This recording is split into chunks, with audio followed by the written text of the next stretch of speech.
Hello കൂട്ടുകാരെ, ഇന്ന് ഞാൻ ഒരു ഇലട ഉണ്ടാക്കാൻ പോവുകയാണ്. അതിന് അരിപ്പൊടി ലേശമുണ്ട്, ശർക്കര എടുത്തിട്ടുണ്ട്, തേങ്ങ എടുത്തിട്ടുണ്ട്. ഇന്ന് ഇത് ഉപയോഗിച്ച് ഞാനൊരു ഇലട ഉണ്ടാക്കാൻ പോവുകയാണ്. കുട്ടികളെ സ്കൂളിട്ട് വരുമ്പോഴേക്ക് ഒരു പലഹാരം ഉണ്ടാക്കാൻ വിചാരിച്ചിട്ട് ആണ് ഇത് എടുക്കുന്നത്. വീഡിയോ എടുക്കാൻ ഞങ്ങൾക്ക് ചെറിയ മോളാണ് എൻ്റെ വീഡിയോ എടുക്കൽ. പക്ഷേ വീഡിയോ എടുക്കുമ്പോൾ ഞങ്ങൾക്ക് നല്ല ക്ലിയർ ഉള്ള ഫോണൊന്നുമല്ല. അതിൽ തെറ്റൊക്കെ കാണും, ക്ഷമിക്കണം. നന്നായ സബ്സ്ക്രൈബ് ചെയ്യുക, ലൈക്ക് ചെയ്യുക, ഷെയർ ചെയ്യുക. ഇത് ഞാൻ ഉപ്പ് വെള്ളമാണിത്, ഉപ്പ് വിട്ടിട്ടുള്ള വെള്ളമാണ്. ഇതൊന്ന് കൂട്ടി കുഴക്കട്ടെ കേട്ടോ.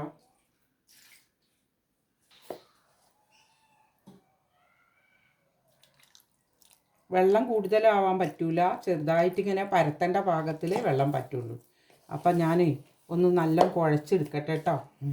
ഇത് നന്നായി കുഴച്ചെടുത്ത് ഇതേ പാകത്തിലാക്കി ഇതായാൽ നമുക്കിങ്ങനെ ഉരുള എടുത്തിട്ട് ഇങ്ങനെ പരത്താൻ കഴിയും. അതിന് ഞാൻ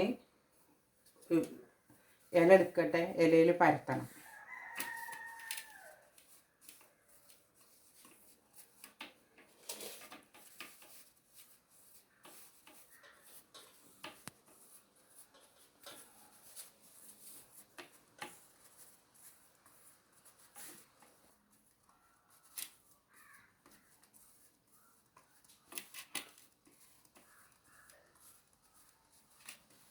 നന്നായി കനം കുറച്ച് പരത്തിയിട്ടുണ്ട് കേട്ടോ. ഇതിങ്ങനെ നന്നായി കനം കുറച്ച് പരത്തിയെടുക്കുക.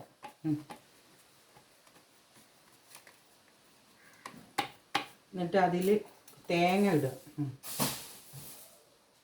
തേങ്ങ നിറക്കിയതിൽ ഒരു സൈഡിൽ ഇങ്ങനെ ഇടാം. എന്നിട്ട് അടയ്ക്കുമ്പോൾ ഒക്കെ പുറത്തേക്ക് പോരുന്ന മാതിരി ഉണ്ടാവും. തേങ്ങ ഇട്ടു. മധുരം വല്ലാതെ പറ്റൂല ആർക്കും, അതുകൊണ്ട് കുറച്ച് ശർക്കര ഇങ്ങനെ വിതരണുള്ളൂ കേട്ടോ.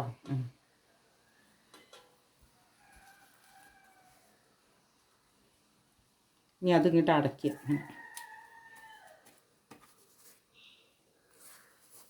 ഒന്നും കൂടി അപ്പോൾ തോനെ പരത്തുണ്ട്.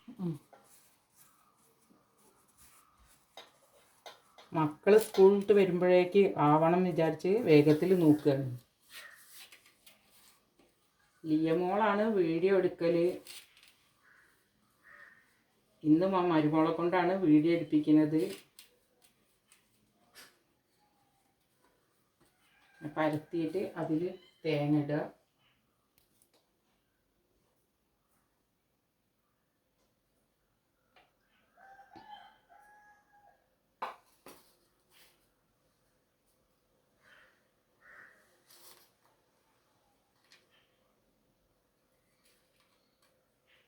ശർക്കര നന്നായി പൊടിച്ചതാണ്. ഇങ്ങനെ അടയ്ക്കുക.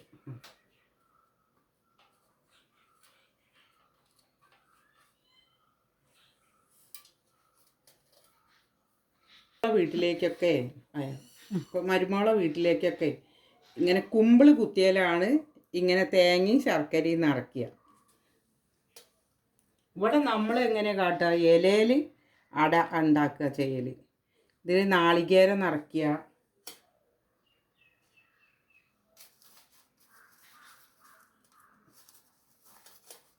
കുറച്ച് ശർക്കര ഇടുക.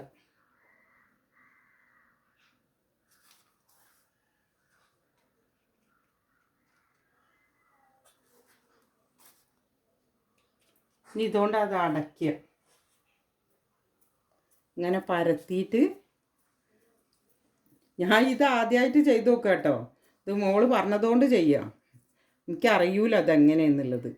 നമ്മളിവിടെ ഇലട ഉണ്ടാക്കി ശീലമുള്ളൂ. ഇതിങ്ങനെ അടയ്ക്കാൻ പറഞ്ഞ് ഇനി ഇതിങ്ങനെ ആവിയിൽ വേവിക്കുക ചെയ്യുക. ഇത് ഞാൻ ആദ്യമായിട്ട് ചെയ്ത് നോക്കുക. ഇങ്ങനെ ഇനി ഇത് ഒന്നിച്ച് നമുക്ക് ആവിയിൽ വേവിക്കണം. ഇവിടെ നിൽക്കട്ടെ.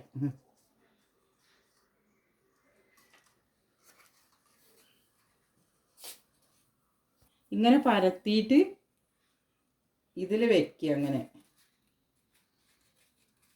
കനല്ലാതെ പരത്തിയിരിക്കണം. ഇത് പ്ലാവിൻ്റെ ഇലയിലാട്ടോ കുമ്പിൾ കുത്തിയത്. ഇതാ പ്ലാവിൻ്റെ ഇലയാണിത്. അതിൽ കുമ്പിൾ കുത്തിയതാണ്. ഞാൻ ആദ്യമായിട്ട് കാണുക ഇങ്ങനെ സംഭവം. ഇങ്ങനെ ഉണ്ടാക്കിയിട്ട് ഇതിൽ തേങ്ങ നിറയ്ക്കുക. അവരുടെ നാട്ടിലേക്കൊക്കെ ഇങ്ങനെയാണ് അത്ര.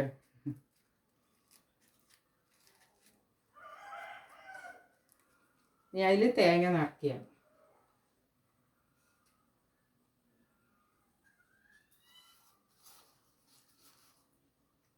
ഈ ശർക്കര ഇതിലിങ്ങനെ വെക്കുക.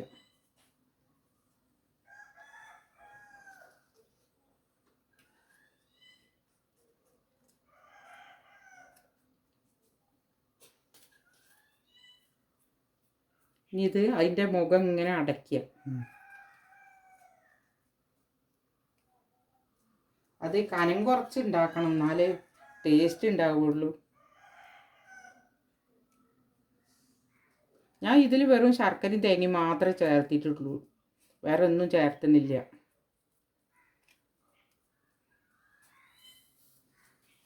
ഇനി അത് വേവിക്കട്ടെ.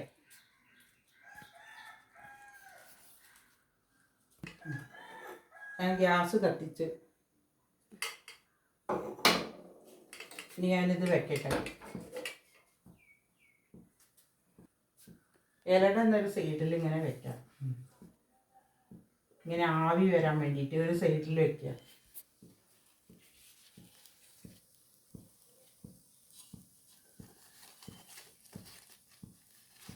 ഇങ്ങനെ വെക്കാം.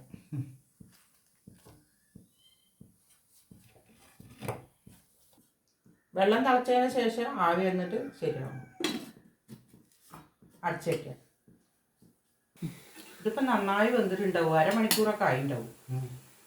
വെള്ളം തിളച്ച് ആവിയിൽ വേവാൻ കുറച്ച് സമയം പിടിക്കും. ഇത് നന്നായി വെന്തോ നോക്കട്ടെ. വെന്താൽ ഈ ഇല നല്ല വാടിയിട്ടുണ്ടാവും. എടുത്ത് ഒഴിവാക്കാം. അങ്ങനെ ഈ കുമ്പിൾ കുത്തിയത് നോക്കട്ടെ കേട്ടോ. ഇത് നന്നായി വെന്ത്.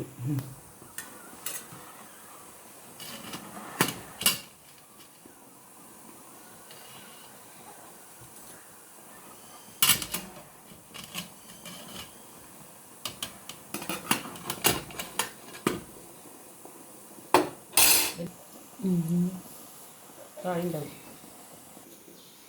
ഈ പരത്തി വെച്ചതും കൂടി അതിൽ ഒതുക്കി വയ്ക്കാം. സൈഡിൽ ഇങ്ങനെ വെച്ചെടുക്കും.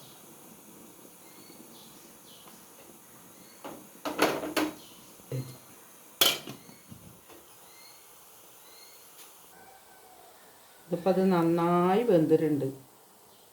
രണ്ട് പുറം നല്ല നായി വെന്തിട്ടുണ്ട്.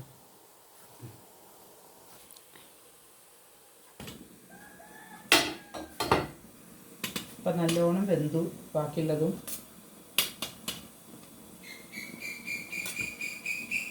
അവർ സ്കൂളിട്ട് വരുമ്പോഴേക്ക് പലഹാരം റെഡി.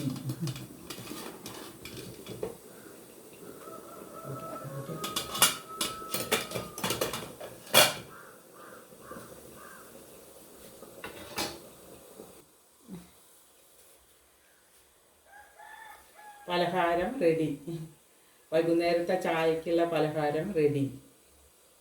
ഇലയുടെ ഇന്നത്തെ പലഹാരം. അടുത്ത വീഡിയോ ആയിട്ട് അടുത്ത് വരാം.